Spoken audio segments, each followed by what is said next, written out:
Andrew, a very good morning to you. Good morning, John, and thanks very much for squeezing me in.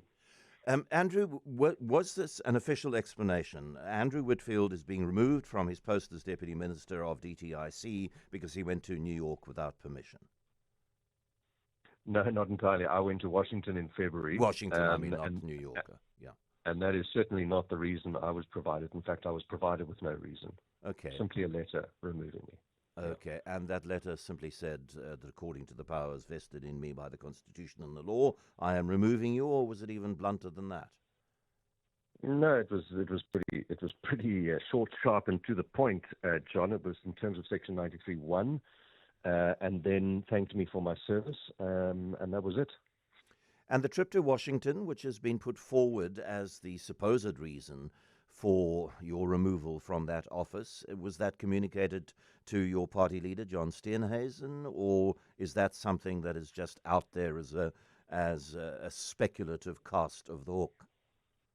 No, my understanding is that that was the reason provided to Minister Steenhuisen in a meeting that he had with the president, where the president informed him of his decision, didn't request him to consult or try to seek consensus on this issue. In fact, it's been 4 months, John, since that trip, and so it's quite curious the timing of all of this, because if it was such a serious offence, it should have prompted a summary dismissal in March. I have, in the intervening period, written to the president on a number of occasions requesting explanations, as well as to apologize for any discomfort or anxiety I may have caused around that trip, without any response.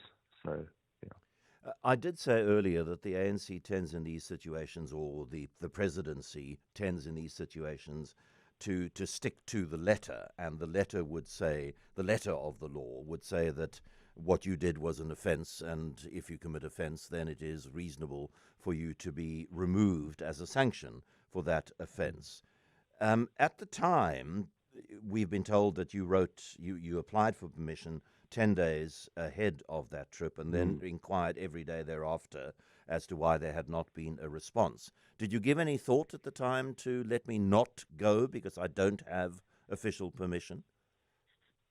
I did. And you know, John, it's an interesting one, because as much as the president has the legal prerogative to appoint and to disappoint members of his executive, in the context of a coalition, he also has a political imperative to consult leaders of parties, which he did when we were appointed, and therefore should do when we are disappointed.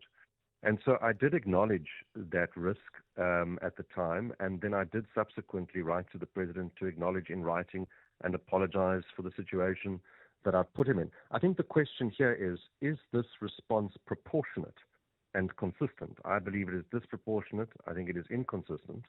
And I think it's an unnecessary provocation on an issue that could have been resolved earlier, number one, or number two, differently.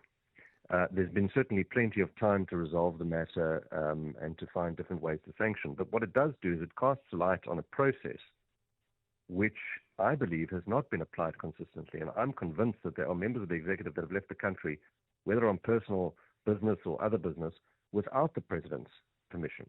And I would be curious to find out exactly the details of all of those trips and whether those permissions were in fact granted or not, and whether members of the executive did travel.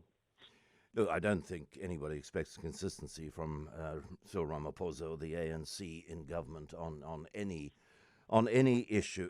The unnecessary provocation, I mean, one of the things that citizens who are interested in politics, still remain engaged with politics, will be trying to understand why this unnecessary provocation, to use your phrase, and why now. I've just had I presume it's an ex-post put out by the party leader, the chair of the federal executive of the DA, Helen Zille. True story, this is exactly the sequence of events, and we will expose it.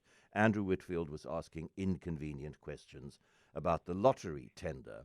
But I've also seen reported that you have said that you hadn't spoken out much. You didn't have much to do with the lottery tender, so you didn't think that that was the reason. I don't know whether that report is accurate.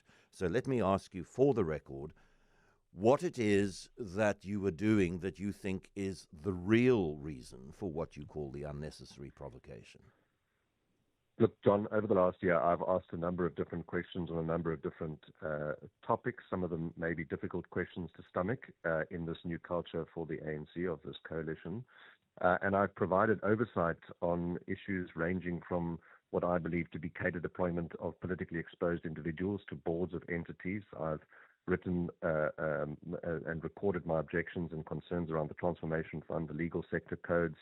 I also made a number of constructive inputs, in fact, over the last year around growth and jobs and what I think we need to do to grow the economy. And so, I think that the issue here is, without a clear and honest explanation, the vacuum is created for speculation to thrive. Insofar as the lottery issue is concerned, I was invited to a number of briefings last year around the process, which was inherited, to be fair. Minister Tau has inherited this from Minister Patel. This process began under the sixth administration. And so I think that is an important context to this entire thing.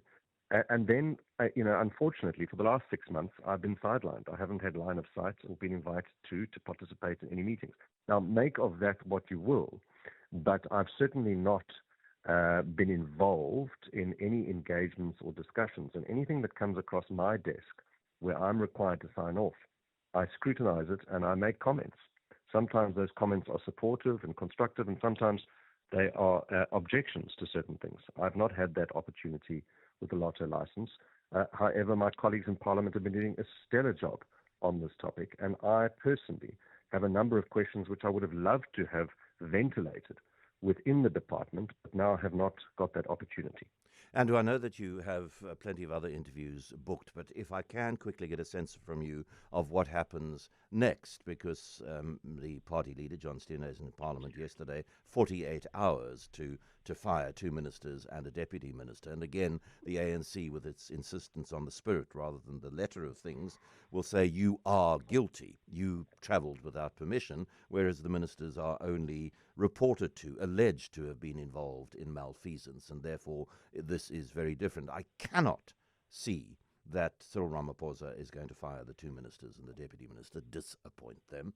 So what next? I mean, is the DA at risk here of crying wolf, saying serious consequences? The only really serious consequence is withdrawing from the government of national unity. Would you think that an appropriate response to your having been disappointed? Well, that's not for me to decide. The federal executive will. Well, it's not for you to decide. I'm asking what you think. Well, I think that there are a number of different options. My concern here, John, is for the stability of South Africa.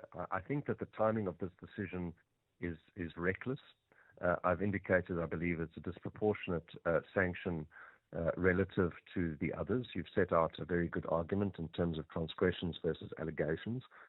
But, I think that it is my hope, it is my sincere hope that whatever the resolution to this issue is, we find a way to keep the GNU on course, on track.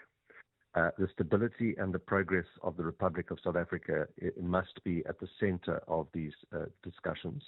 And I hope that the President realizes the gravity of the decision that he's made and the timing of that decision.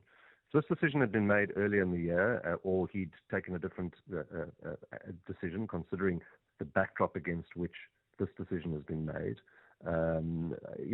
Perhaps it would be a different situation, but I think he's really turned up the heat at a really unfortunate time when, the GNU is starting to heal post the budget negotiations and the VAT debacle.